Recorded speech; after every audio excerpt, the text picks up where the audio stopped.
Akame from Akame Ga Kill is a deadly assassin, and Azula from Avatar The Last Airbender is a ferocious firebending prodigy. They're both cutthroat characters, and we're going to see who could come out on top in a one-on-one battle. Akame cuts down people for a living. She has, on a number of occasions, defeated multiple giant monsters, Imperial arms users, and dozens of soldiers at a single time. While her blade Murasame poisons an opponent instantly, it pierces their skin, she can also use it to cut through solid objects due to her superhuman strength and speed. She once cut through an entire block of ice produced by Esdeath in their fight. Esdeath herself can react to lightning, as seen in her manga fight with Akame. Since the two were trading blows quite often at a similar pace, it's safe to assume that Akame is at lightning speed reaction time. However, as soon as she uses her trump card, she clearly outclasses Esdeath in terms of speed. She was literally leaving after images that Esdeath was striking, thinking it was Akame's true body. In terms of power, Akame could simply blast away her foe like she did against Esdeath. As far as experience goes, Akame has assassinated hundreds if not thousands of people, all the while remaining relatively mysterious, so she is extremely strategic. Akame excels in many situations and skills. She likes to get up close and personal. That's the only way she deals fatal blows as far as we know. She will stick to speed and agility until she can strike quick and hard once she is in sword swiping distance. Although she has been distracted on a few separate instances, like when she first met Tatsume, Akame rarely loses focus, and she has a killer instinct. Somehow she does have super strength and speed, so she can easily kick and punch with massive force, making it difficult to defeat her even if she is disarmed like in episode 18 in the graveyard. The only time we saw someone get the upper hand on her was by use of a nerve gas and possibly overwhelming her with sheer numbers. Other than that, Akame is a ridiculously difficult opponent to defeat.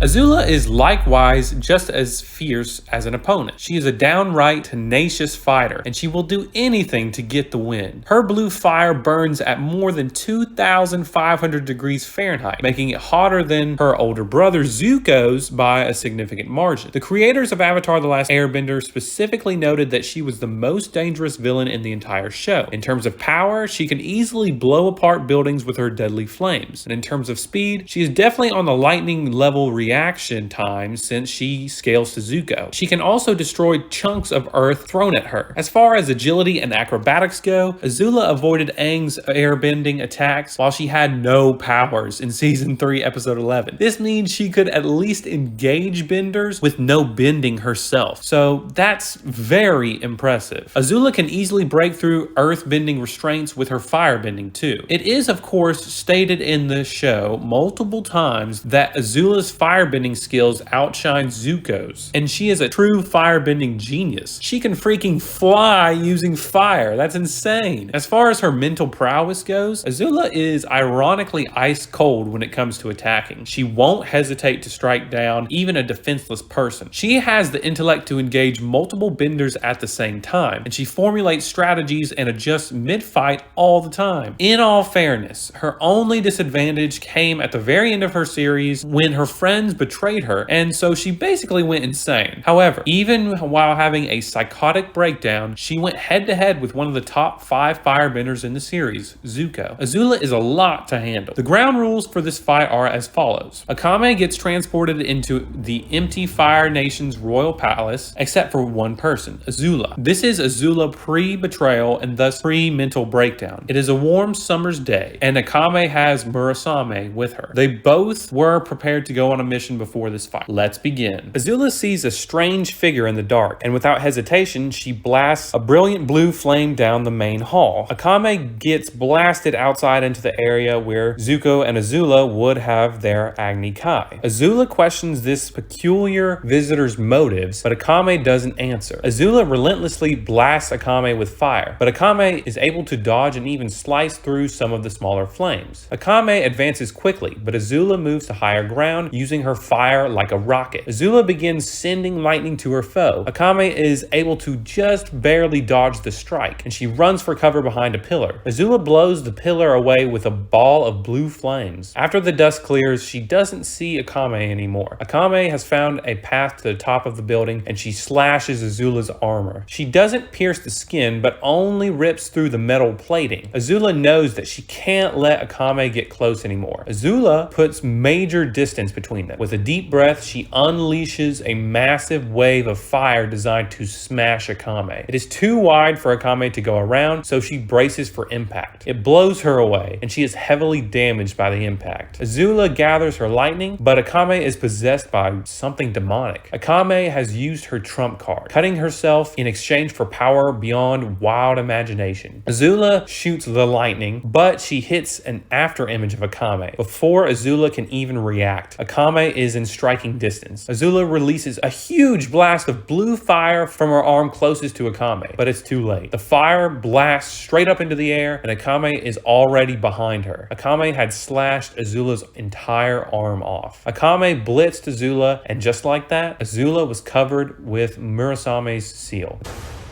You're done!